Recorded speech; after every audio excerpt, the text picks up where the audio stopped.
So recently I was talking to a friend of mine. Things are going great for you. You look so happy. A friend of mine told me recently. And I said, where are you getting this information from?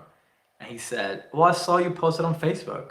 And then, of course, I told him, that's what you see online. That's not real life. And I think we all know what we mean by that, don't we? He was genuinely shocked when I told him that I had a really hard year, that I was depressed for a while, that I was very anxious for another while, and he was shocked. But frankly, I was shocked that he was shocked. Now, everybody does this, right? We all do this. Maybe not everybody, but you know what I mean when I say that. Most people do this. Most people curate their lives online. We take the best, we take 20 selfies. We put the witty comebacks or the fun vacation pictures. That's what we all do online on Instagram, Facebook, Snapchat, whatever it is. We just post our best versions out there.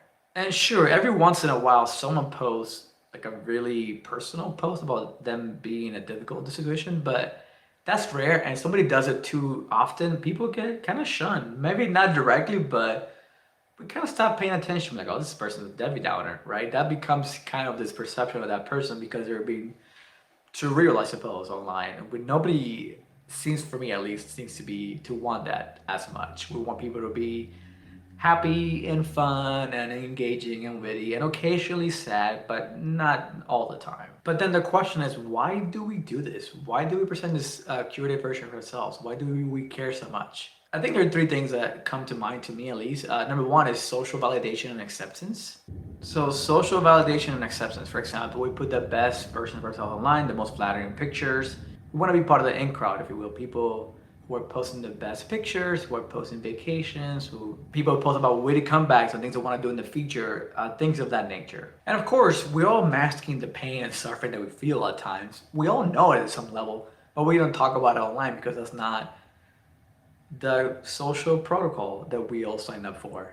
So we also do this because we want to preserve ourselves. And that what I mean by that is we want to project this persona of like who we are, right? We want to tell the narrative of our lives ourselves. We don't want anybody else to do that for ourselves. So we kind of create this persona that is not fake by any means, but it's not complete. We're not always heroic. We're not always funny. We're not always right. But online, we are all those things at one point or another. We present this version of ourselves online because it constructs this narrative around us on who we want people to see us as who we are, right? We want people to see us a certain way, and that's kind of what we do that as well. And now, lastly, and it kind of goes along with the other point, is we want to make a good impression. We want people to like us. We want people to have this idea of us, right? Think about LinkedIn, for example. People that talk differently than they do on Facebook. And that's just kind of expected there. It's a more professional network.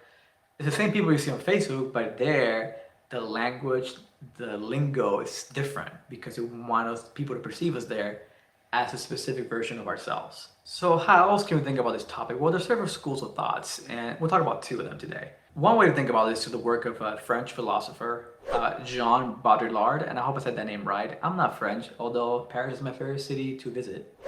I haven't gone yet, but I would like to. So if you're from France watching this, can I come to your house? Okay. So Baudrillard was a prominent French intellectual who lived from 1929 to 2007. And he makes significant contributions to the fields of sociology, cultural theory, and philosophy.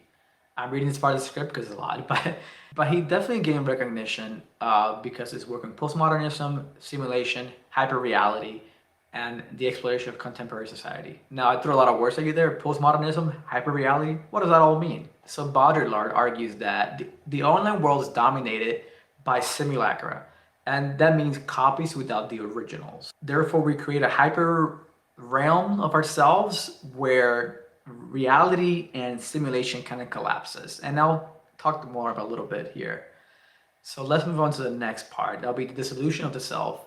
So in this hyperreal environment, he argues that the traditional way of thinking about our fixed authentic selves dissolves and we become a simulacra of ourselves.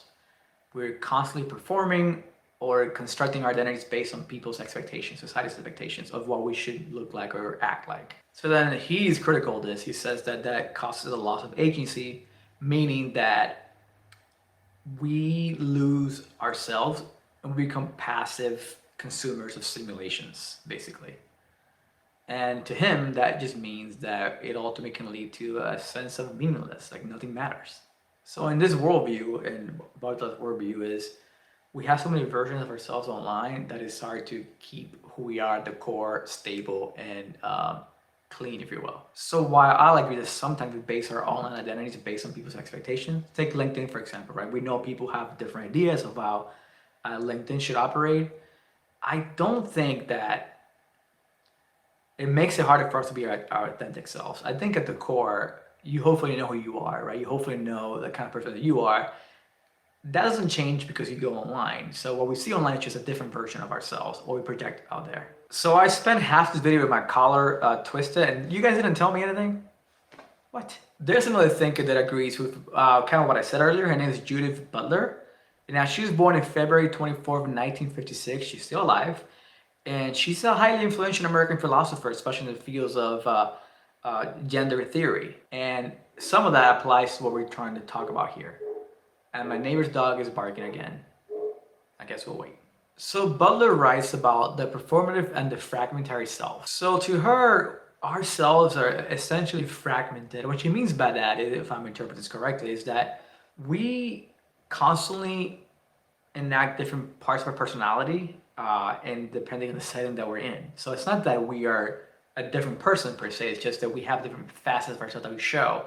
Think about when you go to work. You might be a little different than when you hang out at your house with your friends, for example. You have a different facet of yourself that you show to different people when appropriate. And then she sees, in the second point, she sees the online platforms as stages. So we perform, basically, in the different areas online to show a different version of ourselves depending on the platforms. For example, think about it when you create content for YouTube. It's a different kind of content than for TikTok, for example, or for Snapchat. I know it's kind of a very reductive way of looking at it, but I'm trying to explain it to you in a way that also makes sense to myself. That's how I tell myself about it. So we perform in different ways depending on where we are online. So we have different communities, and we're a different version of ourselves in those communities. Now, unlike Baudrillard, who says we have this fixed version of ourselves that gets kind of lost, she says that our identities are kind of open and fluid, and these communities online allow us to kind of just investigate a part of ourselves and be more open to maybe changing a little bit, be more open to exploring new identities, if you will, through these communities online. Now, I may not agree with all the Butler's points, but I do believe that we do perform online. We do get to experiment a little bit. And I mean, Shakespeare said before the internet, of course, he said, all the world's a stage. He was onto something. So, for example, at work, I dress differently. Actually, I dress kind of like this at work right now, but that's just how I dress. But if I'm hanging out at home watching a movie, I'm not wearing a suit jacket. I'm probably just wearing a t-shirt and sweatpants or shorts, depending on the weather.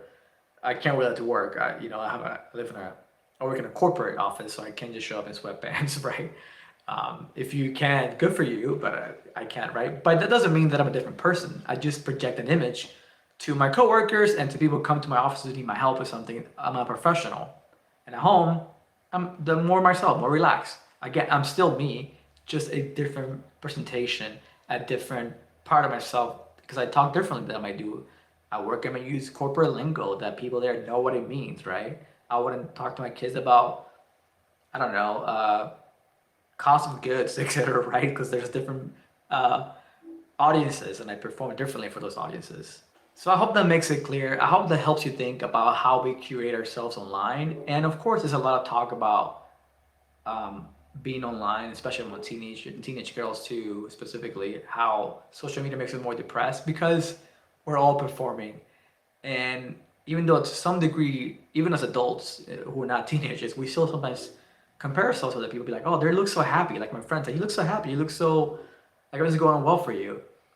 Even though we should, and I think as to some degree we know that everybody just performs online. We forget that when we see the pictures, we're like, well, their life is better than mine. They're happier than me. Look at them. Well, they're also going through their own pain and their own suffering and their own marriage problems, their own, problems with their family, their brother, sister, a child. Everybody goes through that.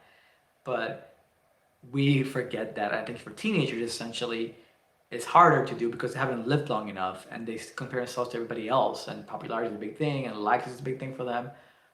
So it's becoming harder for teenagers to relate to this online world and feels this internet is supposed to bring us all together. Sometimes it feels like it's the opposite in some ways. It kind of brings you into your own little groups, your own circles. But that's a different story for another day. So thank you for watching. I appreciate your time. I hope this video was helpful. Let me know if you learned something in the comments new, or if you have different ideas or different philosophy you read. And as always, thank you for watching.